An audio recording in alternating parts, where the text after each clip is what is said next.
China needs to make a deal with us. We don't have to make a deal with them. There's no difference. Good afternoon, everybody. I apologize for my tardiness, but I came directly from the Oval. I have some newsy updates to share from the President, which I know you all very much value and appreciate. So let's get to it. Jennifer.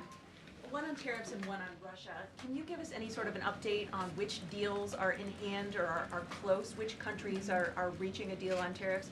And then on Russia, can you give us an update on what the agreement was with Russia? The president yesterday said that he thinks we'll be seeing some very good deals very soon. Can you talk a little bit about what Russia agreed to? Sure.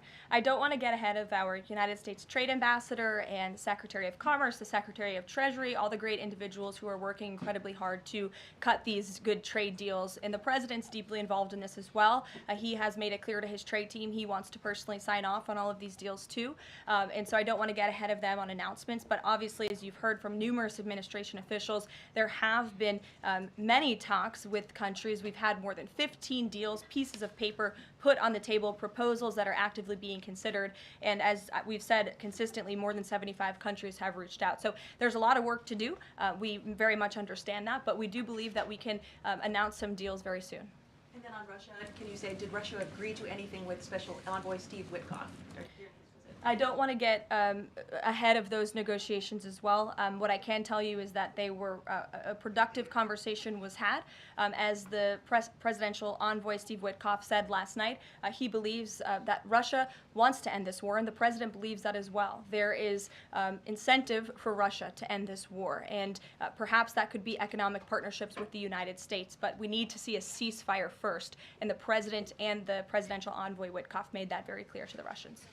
Shelby. Thanks, Caroline. Shelby, you have a seat today. I know, stole it. Glad to see it.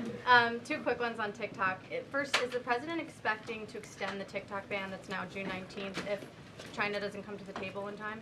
Well, June 19th is a long ways away, obviously. I think it's 2 months away. 2 months is a long time in the Trump administration, as you have all seen. We work at Trump speed around here. We get a lot done, so definitely don't want to get ahead. The vice president continues to lead these negotiations and talks. The president's involved, and they're ongoing. And then the president previously said he'd consider reducing tariffs on China in order to get a TikTok deal done. Is that option still on the table? Look, the president has made his position on China quite clear, although I do have an additional statement that he just shared with me in the Oval Office.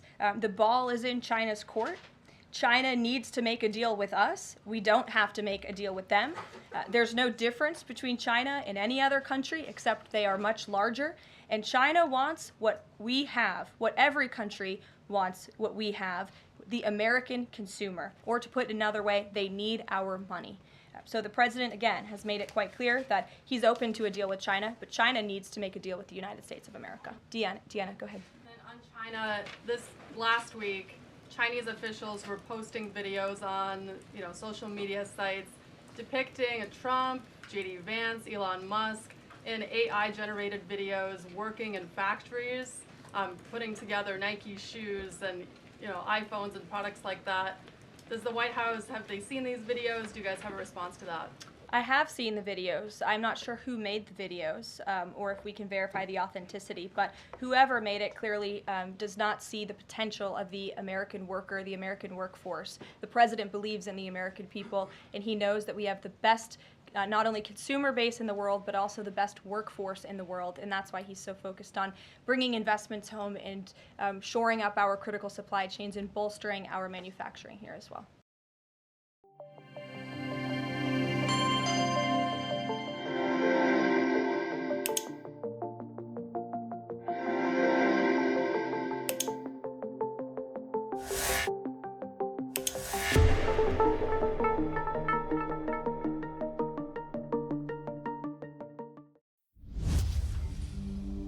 One are listening,